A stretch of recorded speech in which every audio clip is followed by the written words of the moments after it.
بسم اللہ الرحمن الرحیم۔ ایک شخص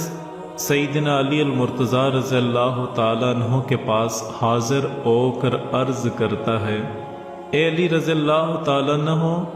آپ ہمیں یہ بتا دیجئے کہ انسان کو موت کس حال میں آئے گی، اس کی کوئی نشانی بتا دیجئے، اور کس وقت آئے گی اس کی کوئی نشانی بتا دیجئے۔ تو سیدنا علی المرتضیٰ رضی اللہ تعالیٰ عنہ قرآن کے قاری تھے۔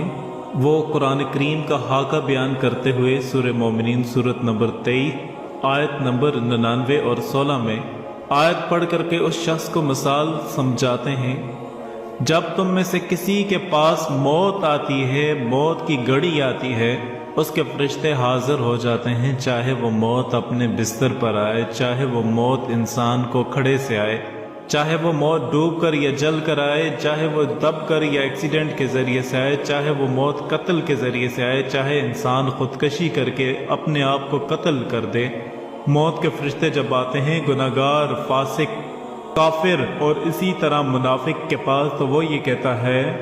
انسان یہ کہتا ہے ان آنے والے فرشتوں سے، اے فرشتوں میرے رب سے جا کر گزارش کرو، رب الیوم مجھے واپس لوٹنے کی تھوڑی سی ڈیل اور مہلت، اور تھوڑا سا ایک پیریڈ، ایک انٹرول، چھوٹا سا مجھے ایک وقفہ دیا جائے، لعلی اعمل صالحا فیما ترک، تاکہ میں دنیا میں جو نیکیاں چھوڑ آیا تھا جا کر واپس کر لوں۔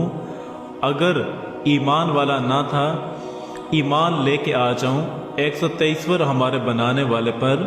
اور اگر گناہگار تھا، ایمان والا تھا، تو وہ مہلت مانگے گا، کچھ پڑھنے کی اور کچھ نئے کام کرنے کی مجھے تھوڑی سی ڈیل اور دی جائے، سہولت اور مہلت دی جائے، تو وہ کہے گا لعلی اعمل صالحا فیما ترک، کہ مجھے تھوڑی سی ڈیل اور مہلت دی جائے تاکہ نیکیاں جو چھوڑ آیا ہوں پھر کر لوں۔ کلا انہ کلمت ہوا کالھا، رب العزت کی طرف سے وہ فرشتے جواب لے کے آتے ہیں، اللہ تیرا بندہ ایک مہلت اور ڈیل چھوٹ مانگتا ہے، کیا کیا جائے؟ اللہ پاک پھر جواب دیتے ہیں، کلا ہرگز ایسا نہیں ہوگا، تو دنیا میں عادی تھا اس بات کا، اگلی بار اگلی بار اگلی بار ایک اور چانس، ایک اور مہلت، ایک اور بات مجھے موقع دیا جائے۔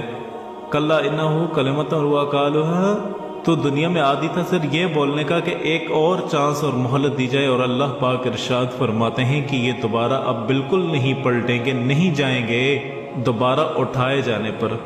اور ان کے اور اس دنیا کے بیچ میں ایک آڑ ہے، ایک برزخ ہے، ایک پردہ ہے، ایک ایسی آڑ ہے جو کسی سے نہ مل سکتا ہے، نہ آ سکتا ہے، نہ وہ یہاں سے کہیں جا سکتا ہے، نہ آپس میں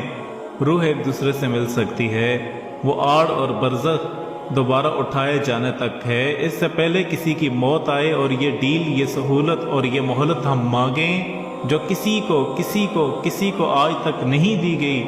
اور نہ قیامت تک کسی کو ملے گی۔ لہٰذا اچھے اعمال کر کے جو فرشتے آئے خوشی خوشی ہم ان کے ساتھ نکل کے چلے جائیں،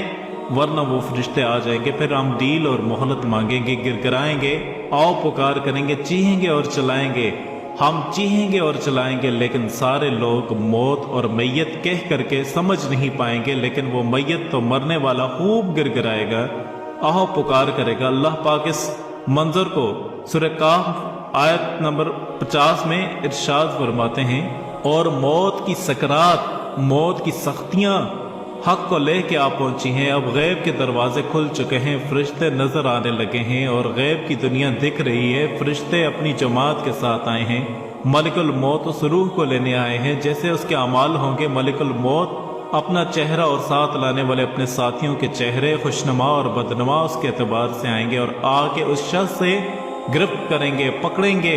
اور اس کے اعمال کے اعتبار سے وہیں سے اس کو سزا یا جزا کا ایک مرحلہ شروع ہو جائے گا۔ جو کافر تھا وہیں سے مار پیٹ، اور قرآن کہتا ہے تھپڑ رسید کریں گے فرشتے اس کو، اس کی پیٹھ پر، اس کے چہرے اور گالوں کے اوپر، اور اگر نیکوکار ہوگا اس کو خوشخبریاں سنائی دی جائیں گی، اس کی روح کہے گی کاش میں جلدی نکل جاؤں، اس لیے کہ فرشتے جو خوشخبریاں سنا رہے ہیں وہ میرے لیے ہیں، اور میرے رب نے میرے لیے اتنی ساری نعمتیں اٹھا رکھی ہیں، وہ نکلنے کو تڑپے گا۔ تو میرے دوستوں، میری بہنوں، یاد رکھیے موت کی سختیاں حق کو لے کر آ پہنچی۔